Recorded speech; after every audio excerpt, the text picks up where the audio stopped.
നമസ്കാരം. റാഫ് ഫുട്ബോളിലേക്ക് ഏവർക്കും സ്വാഗതം. ഈ കോപ്പ അമേരിക്കയിൽ ബ്രസീൽ ഇതിനപ്പുറം ഒരു മുന്നോട്ട് പോക്ക് അർഹിച്ചിരുന്നില്ല എന്നതാണ് യാഥാർത്ഥ്യം. നല്ല മിഡ്ഫീൽഡും മുന്നേറ്റ നിരയുമില്ലാത്ത ടീം എങ്ങനെ മുന്നോട്ട് പോകാനാണ്, പോയിട്ടെന്തിനാണ്? ബ്രസീലിന് മുന്നേറ്റ നിരയുണ്ടോ, മധ്യനിരയുണ്ടോ? ഈ ചോദ്യം ചോദിക്കുന്നത് ബ്രസീലുകാർ തന്നെയാണ്.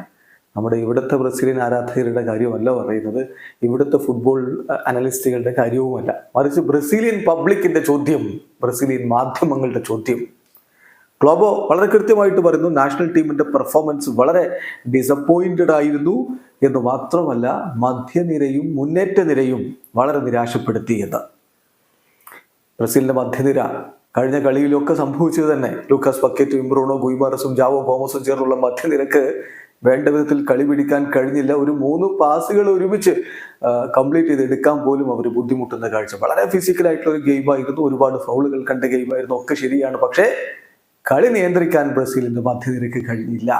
മുന്നേറ്റത്തിൽ വേണ്ട വിധത്തിൽ അവസരങ്ങൾ ഉണ്ടാക്കിയെടുക്കുന്നതിലും അവർ പരാജയപ്പെട്ടു. അവസരങ്ങൾ വന്ന് അത് ഗോളിലേക്ക് പോകുമെന്ന തോന്നൽ ഉണ്ടാക്കാൻ പോലും കഴിഞ്ഞില്ല. ഹെൻട്രിക്ക് ശരിയാണ്, അദ്ദേഹം ഒരുപാട് ഫൗൾസ് ഉണ്ടാക്കിയെടുത്തു. പക്ഷേ അദ്ദേഹത്തിന്റെ ഫിസിക്ക് വെച്ച് ഉറുഗ്വായിയുടെ ഡിഫൻസിനെ മറികടക്കുക എന്നുള്ളത് ഇമ്പോസിബിൾ ആണ് എന്ന തോന്നലാണ് കളിയിലുടനീളം ഉണ്ടായിരുന്നത്.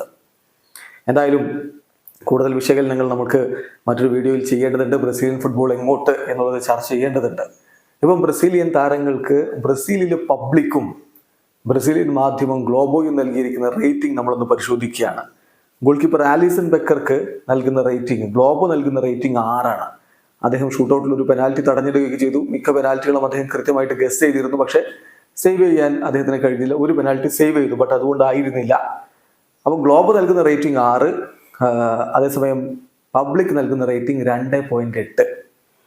ഇനി ഡാനിലോയുടെ ഗ്ലോബോ നൽകിയിരിക്കുന്ന റേറ്റിംഗ് 5.5, ബ്രസീലിയൻ പബ്ലിക് നൽകുന്ന റേറ്റിംഗ് 1.9.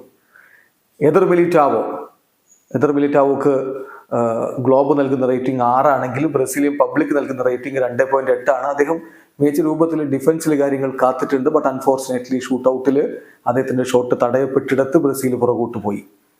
മാർക്കിഞ്ഞോസിന് ബ്രസീലിയൻ പബ്ലിക് നൽകുന്നത് 3.2 റേറ്റിംഗ് ആണ്. അതേസമയം ഗ്ലോബ് നൽകുന്നത് 6.5. ഗുയർബോ അരാനക്ക് ഗ്ലോബോയുടെ റേറ്റിംഗ് 5.5, ബ്രസീലിയൻ പബ്ലിക്കിന്റെ റേറ്റിംഗ് 3.4. ബ്രൂണോ ഗുയിമാറസ്, അദ്ദേഹത്തിന് ബ്രസീലിയൻ പബ്ലിക് നൽകുന്ന റേറ്റിംഗ് 2.1 മാത്രമാണ്. 5 ഗ്ലോബോ നൽകുന്ന റേറ്റിംഗ്. പിന്നെ സബ്സ്റ്റിറ്റ്യൂട്ട് ആയിട്ട് ഇവാനിൽസൺ മുന്നേറ്റ നിരയിലേക്ക് വന്നിരുന്നു. അദ്ദേഹത്തിന് ഗ്ലോബോ റേറ്റിംഗ് കൊടുത്തിട്ടില്ല, അവസാന ഘട്ടത്തിലായതുകൊണ്ട്. പബ്ലിക് നൽകുന്ന റേറ്റിംഗ് 1.6. മധ്യനിരയിൽ ഗോമസിന്റെ റേറ്റിംഗ്, ഗ്ലോബോയുടെ റേറ്റിംഗ് 6, പബ്ലിക്കിന്റെ റേറ്റിംഗ് 2.5. ആൻഡ്രിയാസ് പെരീര സബ്സ്റ്റിറ്റ്യൂട്ട് റോളിൽ മധ്യനിരയിലേക്ക് വന്നിരുന്നു. അദ്ദേഹത്തിന്റെ ഗ്ലോബോയുടെ റേറ്റിംഗ് 6.5, അതേസമയം പബ്ലിക്കിന്റെ റേറ്റിംഗ് 2.4. ലൂക്കാസ് പക്വേറ്റ പബ്ലിക് കൊടുക്കുന്നത് വെറും 1.1 റേറ്റിംഗ് ആണ്. അതേസമയം ഗ്ലോബോയുടെ റേറ്റിംഗ് 4.5. മികച്ചൊരു പ്രകടനം അദ്ദേഹത്തിൽ നിന്ന് വന്നു എന്ന് പറയാൻ കഴിയില്ല. ഡഗ്ലസ് ലൂയിസ് സബ്സ്റ്റിറ്റ്യൂട്ട് റോളിൽ വന്ന താരമാണ്. അദ്ദേഹത്തിന് ഗ്ലോബോയുടെ റേറ്റിംഗ് 4.5, പബ്ലിക്കിന്റെ റേറ്റിംഗ് 1.4. റഫീഞ്ഞ ഒരു പക്ഷേ ബ്രസീലിന് വേണ്ടി ഓരോ ബോളിന് വേണ്ടിയിട്ടും ഫൈറ്റ് ചെയ്തൊരു താരം, മോശമില്ലാതെ കളിച്ചൊരു താരം റാഫീഞ്ഞയാണ്. 5.5 അദ്ദേഹത്തിന്റെ റേറ്റിംഗ്, 2.5. ഗ്ലോബോ 5.5, പബ്ലിക് നൽകുന്ന റേറ്റിംഗ് 2.5. സാവിഞ്ഞോയുടെ കാര്യത്തിൽ അദ്ദേഹത്തിന് ഗ്ലോബോയുടെ റേറ്റിംഗ് 5, പബ്ലിക്കിന്റെ റേറ്റിംഗ് 3.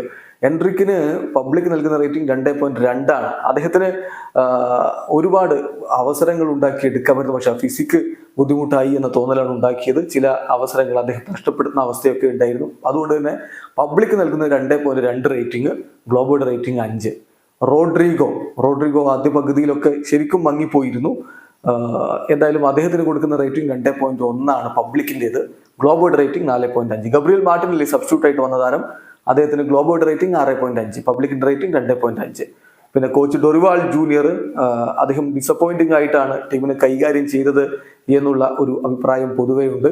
സബ്സ്റ്റിറ്റ്യൂഷനുകളൊക്കെ വേണ്ട വിധത്തിൽ വേണ്ട സമയത്ത് നടത്തിയില്ല എന്നുള്ള ആരോപണങ്ങൾ ബ്രസീലിയൻ മാധ്യമങ്ങൾ ഉയർത്തുന്നു. അദ്ദേഹത്തിന് നൽകുന്ന ഗ്ലോബോയുടെ റേറ്റിംഗ് 4, പബ്ലിക്കിന്റെ റേറ്റിംഗ് 1.1. വീഡിയോ അവസാനിക്കുന്ന ഫുട്ബോൾ ലോകത്തെ കൂടുതൽ വിശേഷങ്ങളുമായി റാഫ് ടോക്സിൽ എത്താം.